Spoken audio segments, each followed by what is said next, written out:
YouTube world, my name is Nicholas Montez, and you're watching my YouTube channel, The Teenage Movie Critic, and welcome back to tonight's channel, everybody. I'm so excited to have you all back together again, and in today's video, we're doing a celebration and cinema review for one of my personal favorite movies, an extremely goofy movie. And this is one that, you know, a lot of people love a goofy movie from 1995. I'm the one that personally loves an extremely goofy movie because that's the one I grew up with, and that's the one that was, you know, coming close a little bit towards, you know, Mickey's Twice Upon a Christmas, and I love that film too. So here's my review of an extremely goofy movie. So I think the first thing we gotta talk about here is the story. Obviously, you know, and even in the first Goofy movie, we see Max. He's still a little bit older, but you know, when I watched Mickey's Once Upon a Christmas, even if we saw the younger version of Max, a lot of that stuff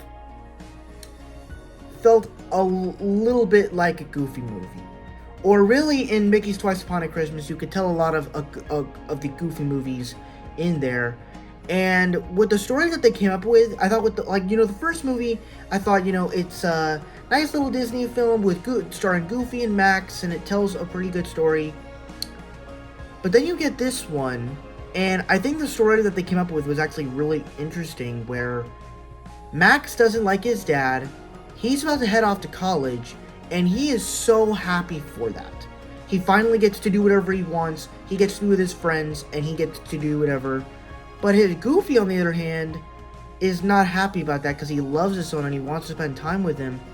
And in a way, it all feels dramatic as like the X Games, or, you know, Goofy having to go back to college, losing his job. All that stuff is somewhat realistic, but in a way that's cartoony and it's taken seriously.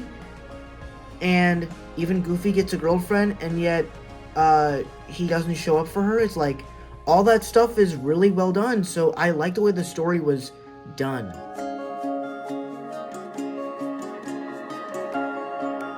Another good thing about this movie are, of course, the characters. Of course, you got Max, you got Goofy, you got his friends, and you also got some new characters that he meets around the college campus. I also, of course, love the relationship between Goofy and the librarian.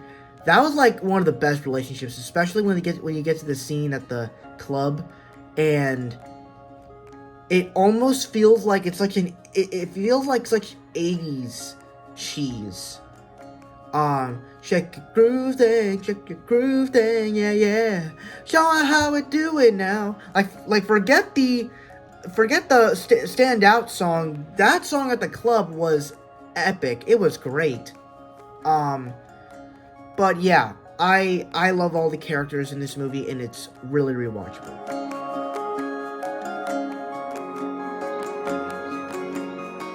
And the final thing we'll talk about here is the way that it's able to compromise between being a cartoony film, but being able to take these cartoony characters kind of seriously.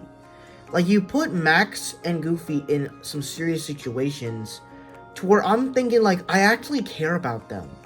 To where throughout the entirety of their history, we're always seeing Goofy in, you know, the Mickey Mouse cartoons, where he's doing cartoonish things. Heavy things are always landing on Goofy's foot, and it's bonkers. This film, you actually have Goofy making a relationship. You have doing all this stuff, and it's interesting, and you care about it. So I love the way that they handled this movie. I loved an extremely goofy movie. I really do enjoy a goofy movie, but it's not quite as strong for me. And that's my thoughts on an extremely goofy movie. Thank you guys so much for watching. I really hope you enjoyed. Don't forget to like, comment, and subscribe. And I'll see you guys in the next video. Bye-bye.